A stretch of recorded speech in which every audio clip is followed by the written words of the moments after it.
Сәлеметсіздер ме балалар? Отыра қойыңдар. Бүгін келесіз қалай? Осылар көктемнің әдемі шуақты күнінде сендермен тағы да кездескеніме қуаныштымын. Олай болса балалар, сабағымызды бастаймыз. Сабақты бастамас бұрын балалар, сендермен өткен сабақ бойынша алған білімдерімізге тоқталайық. Жақсы? Біз өткен сабақта сіздермен 20-шы ғасырдың 20-30 жылдары қандай өзгерістерге қол жеткізілді деген сабақты өткен болатынбыз. Кәне балалар, есімізге түсіріп өткен сабақ бойынша айта қойыңдаршы, 20-30 жылдары 20-шы ғасырдың қандай жетістіктерге қол жетті? Кәне балалар, айта қой. Мен заманауи білім беретін мектептер ашыла бастады. Жақсы. Тағы да? Мирас?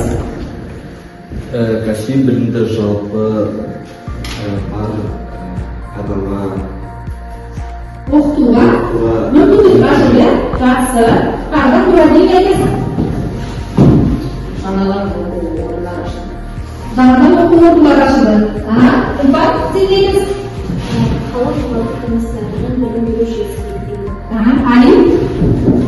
Мұражай кітапхана қаржысы қызмет жүйеленді. Тағы да?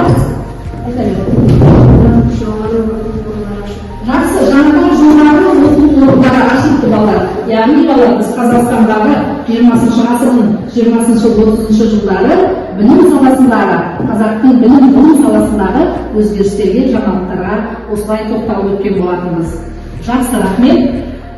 Балалар, бүгін сіздерге жаңа тақырыпқа кіріспе ретінде мен мынандай бір қысқаша мәтінді оқып өтемін. Сіздерді жақсылап ықыласпен құлақ салуларыңызды өтінемін. Мәскеудің тапсырмасы бойынша Қазақстанның жерасты қазба байлығының картасы жасаған кезде ол 4-5 ірі кенішті картаға кіргізбейді. Бұл қалай деген орыс ғалымдарына ондағы рудалар өте тереңде, қаржыны да, техниканы да көп қажет етеді. Сондықтан бұл жерді картаға түсіруге әлі ерте деп жауап береді. Ал өзімен сырлас, сыртқа сыр шашпайтын достары Мұхтар Әуезов пен Әркей Марғұланға әдемі жасырып алып қалдым. Кейінгі ұрпаққа да байлық керек шығар деген екен. Бұл әңгіме кім туралы болып тұр балалар? Қалай ойлайсыңдар? Дұрыс айтасыңдар. Қаныш Сәтпаев туралы болып тұр. Көріп отырсыңдар ма? Қаныш Сәтпаев кейінгі ұрпаққа да байлық керек шығар деп бірнеше ірі кен орынды Кеңес одағының кезінде картаға түсіртпей алып қалған екен. Бұл азаматтың үлкен патриот екендігін білдіреді. Сонымен балалар, жақсы Қаныш Сәтпаев туралы бүгін біздің сабағымыз болады. Яғни сабақтың тақырыбы Қаныш Сәтпаев жан-жақты ғалым. Оқу мақсатымыз балалар Қаныш Сәтпаевтың Қазақстан өнеркәсібі мен ғылым дамытудағы рөліне баға береміз. Сабақтың барысында балалар біз келесідей мақсаттарға жетуіміз керек. Қаныш Сәтпаевтың зерттеген аумақтардың карталарын анықтаймыз. Қаныш Сәтпаевтың Қазақстанның қоғамдық саяси өмірін дамытудағы еңбектерін талдай аламыз. Және Сәтпаев туралы негізгі деректерді жинақтайтын боламыз. Түсінікті ғой балалар? Жақсы. Балалар, қазір біз сіздермен Қаныш Сәтпаевтың өмірі мен еңбектері туралы қысқаша деректі фильм көріп боламыз.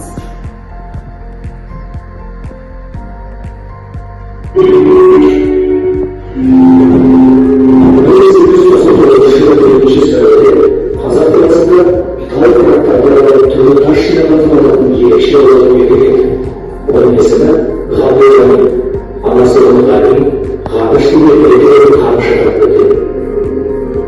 Қаныштың аталығы сонша ауылдың түрлі сөздік мектебінің 2 жылда бітірген. Баласы қалады. Осылардың семейде семинария оқып жүргенде жазушы Мұхтар Әуезовпен кездеседі. Содан бастап олар өмірге жан бастады. Қаныштың еңбегін салдырап бекіткен Әуезовтың географ профессор Михаил Усов себепші болды. Өз үшін халық соты қызметіне кетіп, Сібірдің Афинасы атанған Томск технология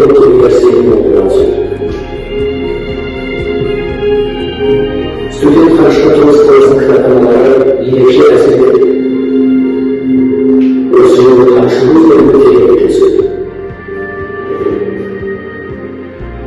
Oradaki bölümü karşı 15 yıl cezasını gösterdi. O sırada şehirciye dönemleri kazanlarken koordinesi tarihi zamlıklarına aktardı. Turşu'nun kazan yönünde paylaşımlarının kartasını cesaret. Sempatik arasında belirli cezasının bisikletine başlıyor. Осы сынырда көш басып жатыр. Осылайша қаныш қазақтан шыққан бірінші тарих инженері болып жатыр. Әлемдік журналистің дебаттың болса, оның жасы қазір еліміздесі. Осыған көзіміздің қаныш миллион жылдарға қатты әуес болды.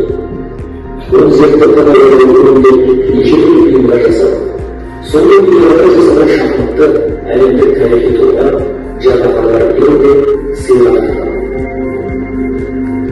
Tanıştık olarak ağırlık жұмыстарында атқарған еңбегін өтеді. Ол қазіргі ұлттық ғылым академиясының құрылуына яғни ғылымдар институтының ашылуына себепші болды. Ұлттық техникалық университеттің өкілдерінде осыған үлес үшін ол Қаныш Сәтпаевтың атымен аталады.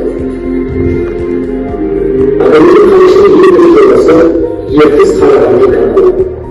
Ол есіктің суды сарапқа, яғни Екібастұз, Қарағанды және Теміртау ауылдарына жеткізу жұмысының басында жүрді. Соңғы Қазақстан аймақтары суға кенеліп береді. Бұл керемет математикалық өтуді білдіреді. Оған мысал, Қаныш Сенатаров жазған алгебра. Бұл студент кезінде орыстың шифрлік құрлықтарын зерттеп, әлемдік дәрежедегі қазақша математикалық модель жасап шықты. Қазақстанның Совет Республикасы ғылымының арасында ағартушы ғалым Ахмет Байтұрсынұлына тапсырған. Сондай-ақ Қаныштың еңбек шеберлігін мүмкіндігінен бөледі. Ол жастармен жеке жобалардың арасында өсіп, әр жерде жайлы болса, естімдері өзінің тікелей үйренді. Қазақтың әлем мұрасын жинаушы Александр Сергеевич Қанышпен кездесіп, оның уақытын 25 қазақ әнін олардың шөбі танытын қағазға түсірді.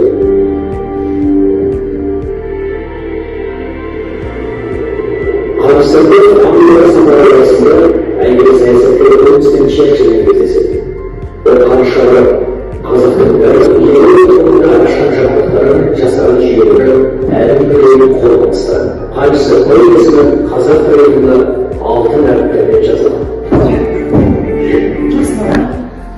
Қаныш Сәтпаев жайлы сендер біраз мәлімет алынған бейнероликтен. Қаншалықты елжанды, қаншалықты білімді, қаншалықты еңбекқор, одан бөлек жан-жақты адам екенін біз қазір білдік. Балалар, алдарыңызда қосымша материал тасталды, қосымша мәлімет тасталды. Одан бөлек сендер жұмыс дәптерін ашыңыздар, жұмыс дәптерін алыңыздар. 23-ші параграфтың бірінші тапсырмасын орындаймыз. Балалар, жұмыс дәптеріңізде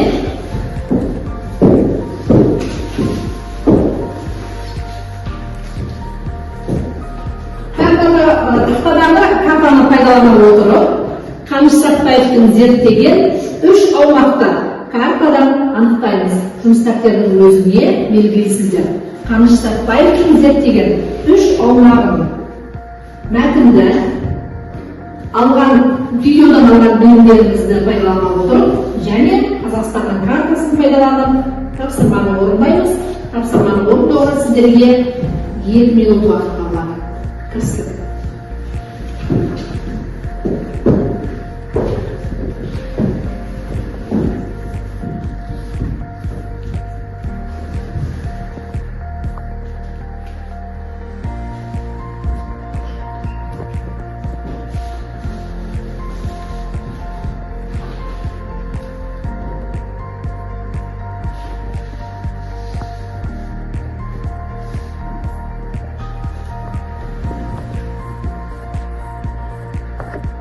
Балалар уақыттарын білді, ендеше тапсырманы айта қойыңдар.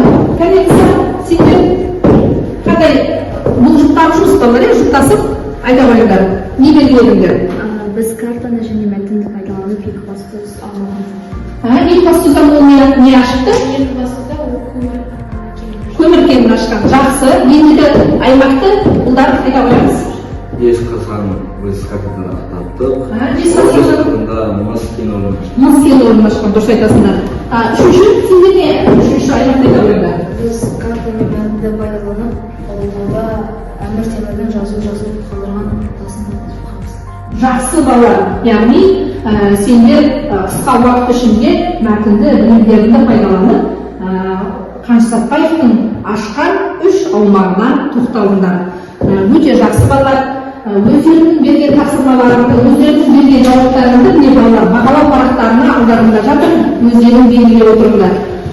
5 жүйелік балмен, 5 балық жүйемен балалар өздерінің берген жауаптарында бағалаңдар. Кәне, қыздар, екінші жұмыс болады ма? Не істеп алайсыздар? Не істеп алады? Жауапты толық және де ашықтықты. Жақсы. Екінші жұп, үшінші жұпты қалай алайсыздар?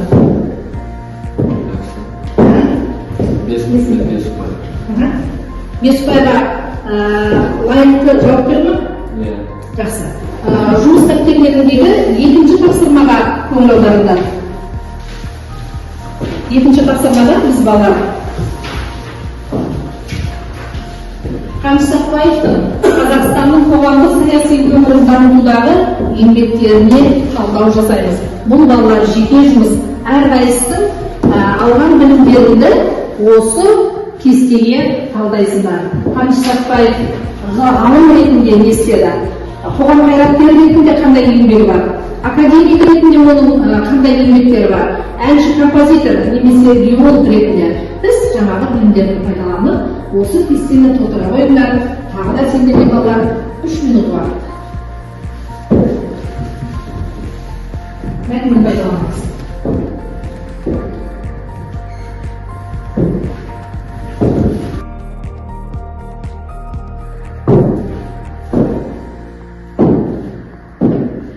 Аяқтаған болсақ, кәне тапсырмамызға көшеміз.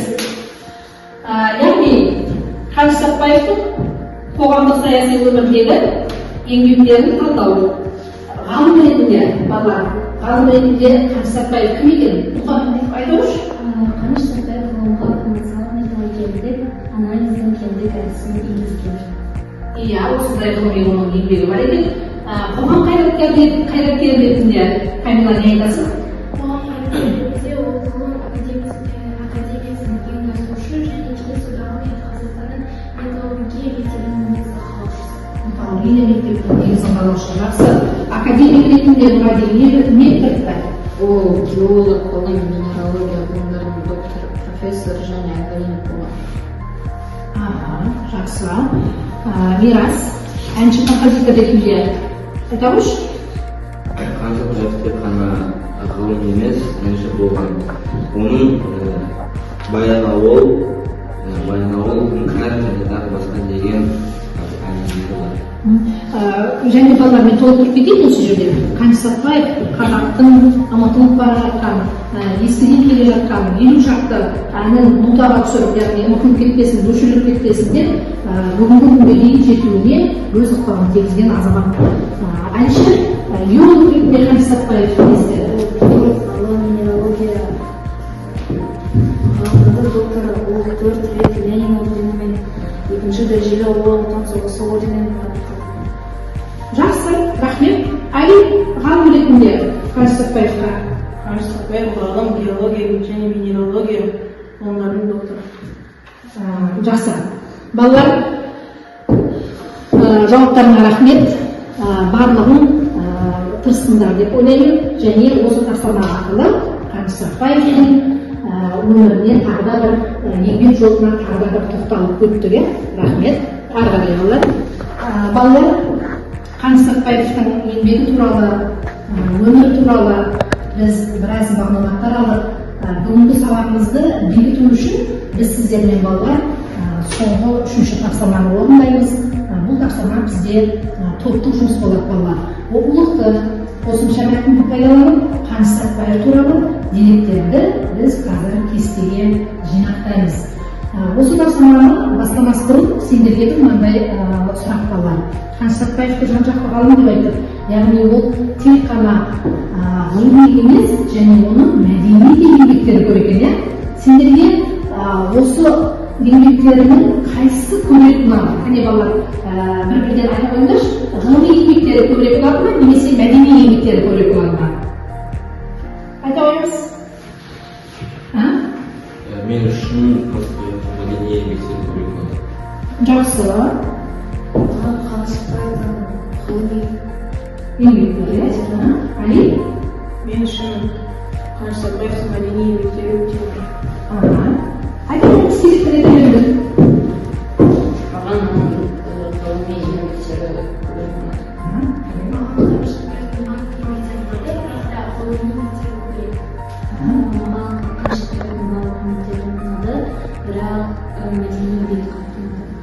Жақсы болар.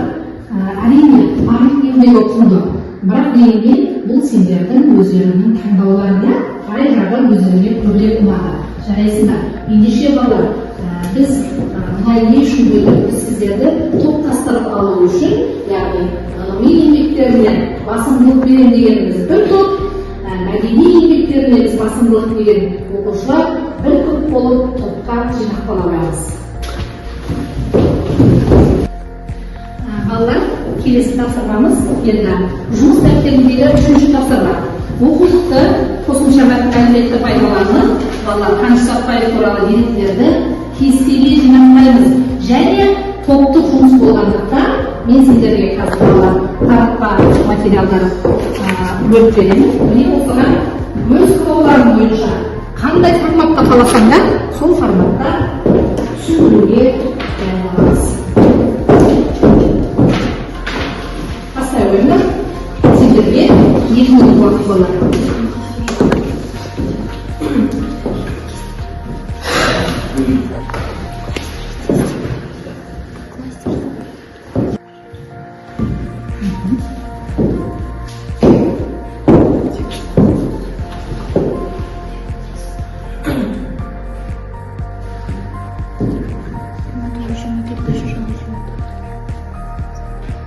Қане балалар, жұмысты аяқтаймыз. Бірінші топ өз жұмыстарыңызбен таныстыра қойыңыздар. Сонымен Қаныш Сәтбаев 1849 жылы, Қаныш Сәтбаев еңбектері 1942 жылы. жақсы. Екінші топ сіздер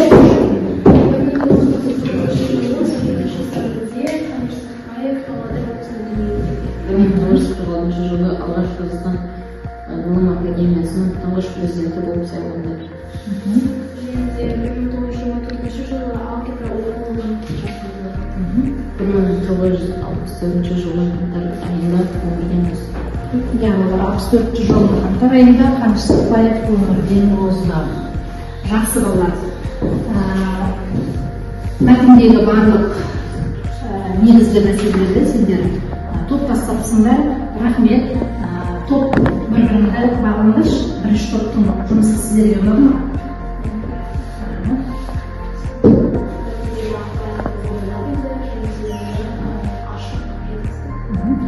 Жақсы. Екінші топтың жұмысына қандай баға бересің? Екінші топ өте жақсы жұмыс жасады. Олар нақты ақпараттарды жазады. Ақпараттарды нақты көрсетеді. Рахмет балалар, барлықтарының жұмыстарына рахмет. Бүгінгі сабаққа жоспарланған біз 3 тапсырманы да сіздермен ойдағыдай атқардық деп ойлаймын. Енді балалар, сабақтың мақсатына қайтып оралайықшы. Біз сабақтың басында айттық, аумақтарды қайтадан көрсете алатын болуымыз керек. Қоғамдық саяси өмірдегі еңбектерін талдаймыз және Сәтбаев туралы негізгі деректерді жинақтаймыз деп. Қалай ойлайсыңдар, сабақтың мақсатына жеттік па? Барлық тапсырмалар орындалды, жақсы. Рахмет балалар, сендерге енді сендерден сұрағым келеді. Бүгінгі сабақта сендерге не қиын болды? Қиын болған жерлер бар ма? Түсінбеген жерлер бар ма? Не қызықты болды? Сабақ өте қызықты өтті, себебі біз шотта да жұмыс жасадық, топта да жұмыс жасадық, және де мәтіндік ақпарат. Жақсы. Бүгінгі сабақтан алған құнды мәлімет дедім ма өздерің үшін пайдалы болады. бірінші оқуда ақпарат қаншты зерттеген аумақтарды және де оның жалпы еңбектері. Қайсақпай жан-жақты ғалым деп не үшін айтылатынына балалар сендер бүгін түсінік алдыңдар, түсіндіңдер, жақсы. Балалар, бүгінгі сабағымыз соңына таяды. Сіздер барлық тапсырманы жақсы меңгердіңдер деп айта аламын. Және бағалау парақтарыңыз бойынша Камиладың өзін-өзі бағалауы сізге жақсы бүгін 8 деген ұпай қойдық. Ұпан сендерге 8 ұпай, Мирас 8 ұпай, Әлішер сенде 8 ұпай, Нұраби кішкене белсендірек болу керек, кішкене өзіңе сенімдірек айту керек, сенде де 8 ұпай. Әлі саған да сондай бір ұсыныс, өз ойыңды нақты жеткізе алатындай болып айту керек, саған да 8 ұпай. Бүгінгі сабақта балалар өз білімдеріңді еңбектерін жеткенше көрсеттіңдер, ал енді сендерге үйде тапсырма. Дара тұлға деген тақырыппен сендер 120 сөздік эссе жазып береміз. Үйде жазса, кім туралы болады эссе? Қаныш Сәтбаев туралы болады, оның өмірі, еңбектері, оған қоса балалар, оның хоббиі, осы кезінде немен айналысты, отбасы туралы, достары туралы қосымша мәліметтерді, қосымша ақпарат көздерінен іздер, барлығын қосып 120 сөздік эссе жазып береміз. Балалар, бүгінгі сабақ сіздерге түсінікті болған болса, қоятын сұрақтарыңыз жоқ болса, бүгінгі сабақ осымен аяқталды. Рахмет сіздерге, сау болыңыздар.